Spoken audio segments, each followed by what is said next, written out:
ఆంధ్రప్రదేశ్ సత్యసాయి జిల్లాలో ఈరోజు headline news ఏంటో తెలుసా? పెళ్లైన రోజే నవవధు ఉరి వేసుకుని ఆత్మహత్య. ఏం జరిగిందనేది తెలుసుకునే ముందు పేరెంట్స్ ఈ విషయాన్ని మీరు ఒక్కసారి జాగ్రత్తగా ఆలోచించాలి.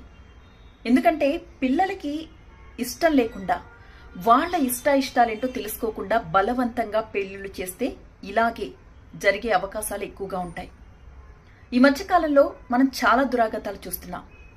పేరెంట్స్ కి నో చెప్పడం ఇష్టం లేక మా ఇష్టాన్ని కాదంటారా, చూడండి నేనేం చేస్తానో అని కక్ష సాధించాలన్న ఉద్దేశంతోనో కొంతమంది అబ్బాయిలు కావచ్చు అమ్మాయిలు కావచ్చు పెళ్లిళ్లకు ఒప్పుకుంటున్నారు. పెళ్లి చేసుకుని లవర్తో కూడా కలిసి ఉంటున్నారు. ఇంకొంతమంది భర్తల్నే లేపేస్తున్నారు. ఇంకొంతమంది భర్తల్నే అడ్డు తొలగించుకుంటున్నారు.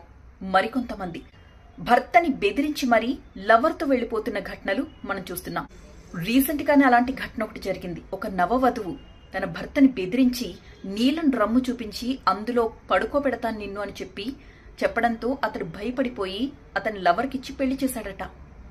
ఇలాంటి దురాగతాలన్నీ జరుగుతున్నాయి కదా, మరి ఎందుకని పేరెంట్స్ ఆలోచించట్లేదు? పిల్లల ఇష్టాయిష్టాలకి విలువివ్వట్లేదు. సత్యసాయి జిల్లాలో జరిగింది కూడా ఇలాంటి దారుణమైన ఘటనే. పేరెంట్స్ కి నో చెప్పలేక పెళ్లికైతే ఒప్పుకుంది. ఉదయం చక్కగా పెళ్లి చేసుకుంది.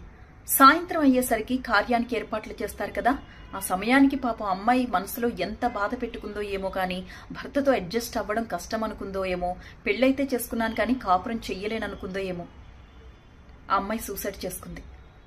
ఇప్పుడే వస్తానని చెప్పి రూమ్లోకి వెళ్లి సీలింగ్ ఉన్న ఫ్యాన్ కి ఉరి వేసేసుకుంది. ఎంతసేపటికి అమ్మాయి బయటికి రాకపోవడంతో బంధువులు తలుపులు పగలగొట్టి చూస్తే ఇంకేముంది, విగత జీవిగా వేలాడుతూ కనిపించింది. ఎవరికి బాధ ఇప్పుడు? ఆ పేరెంట్స్కి ఇది బాగుంటుందా?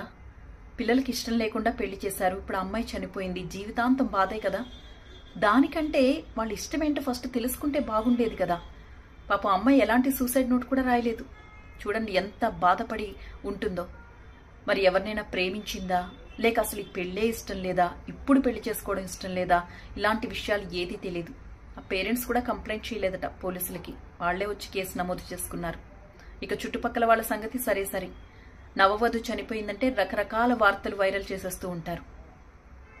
సో పేరెంట్స్ ప్లీజ్ కొంచెం పెళ్లిళ్ళు చేసే ముందు పిల్లలతో మాట్లాడండి. వాళ్ళ ఇష్టాయిష్టాలేంటో తెలుసుకోండి. ఇలాంటి దారుణాలు జరగకుండా ఉంటాయి.